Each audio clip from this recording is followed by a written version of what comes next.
year is 1231, and we find ourselves in the Abbey of St. Francis in Kilkenny. The monks here live a life of quiet prayer and toil. Their precious water, although vital for life, could often become tainted and could kill you as quick as it could cure you. But grim necessity brings forth the most glorious invention. The clever monks take their water and out of necessity purify it, crafting it into beer. Here in Kilkenny City. The name is John Smithwicks. My family left England for Wexford, only to be all but wiped out. One lad made it to Tipperary, where the Smithwick clan overcame adversity and began to grow again. Yellow. This is either lager or pale ale. If you roast 5%, and I'm talking exactly, precisely 5%, you get slightly ruby tints to the beer that Smithwicks has. And if you go above that to 9-10%, the whole lot turns black. This is porter, this is stout, this is Guinness. Now, in this room, you get this aroma. This is the smell of barley actually starting to spread out from Germany. And what we've done is we've spread it out over these trays here, and you can, that's what warms the room up. And if you put your hands right underneath, especially where the stick is in the corner, you can feel the heat it generates just by growing. That's amazing. This edition of carefully roasted barley is what gives Smithwicks its distinctive ruby red colour. After the maltster comes the miller.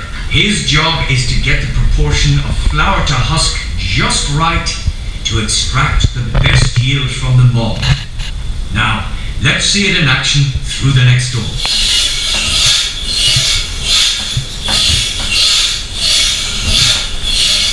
If anyone needs an aerobic exercise, there's a very large wheel back there. Okay.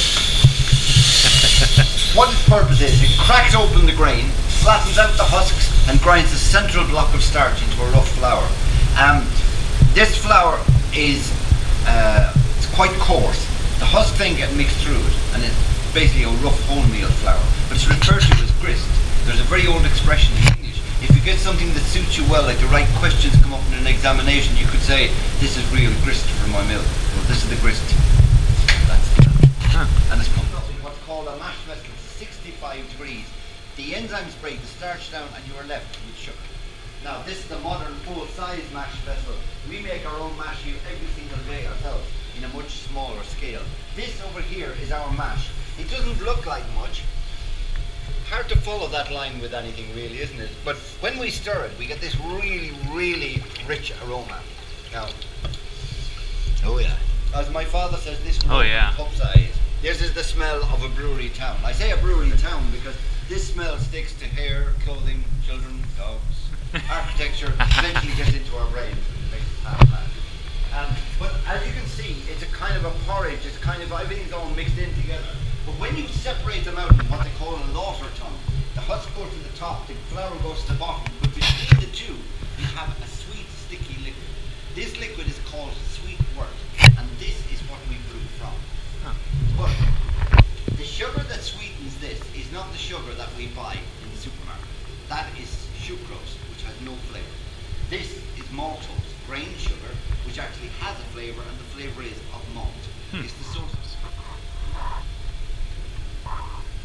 Now, some people like this and say it's like an iced tea or a honey or... Yeah. But it's mainly that wallop of sugar is what you get. But at the back of it, there's a slightest malty whisper of beery flavour, and this is what they're looking for.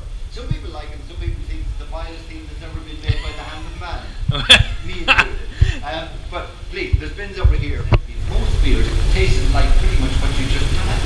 Sweet and cloying. But the bitterness of the hops pulls that right back. And basically they cancel each other out. So you end up with what's now a modern beer. So okay, the master brewers, they meet every morning and they test the beer. They meet in a soundproof room, no windows and no clocks. The idea is total concentration. But the first thing they're looking for is the colour. The 5% roasted barley gives the colour, but it also informs the aromas and the flavour. So if the colour is right, they know a whole aspect of it is. And if you look,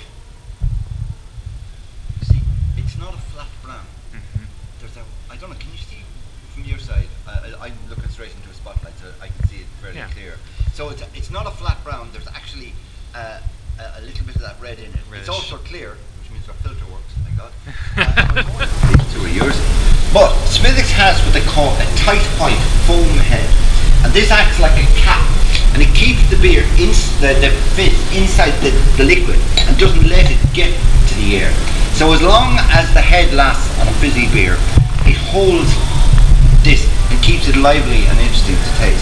It's often said it's a sign of a good beer that the head lasts while you drink it. Guinness, Smithwicks and other ones. But this is the reasoning behind it. Sláinte! Yeah, that's more like it. Actually, the accent improves the more you give it.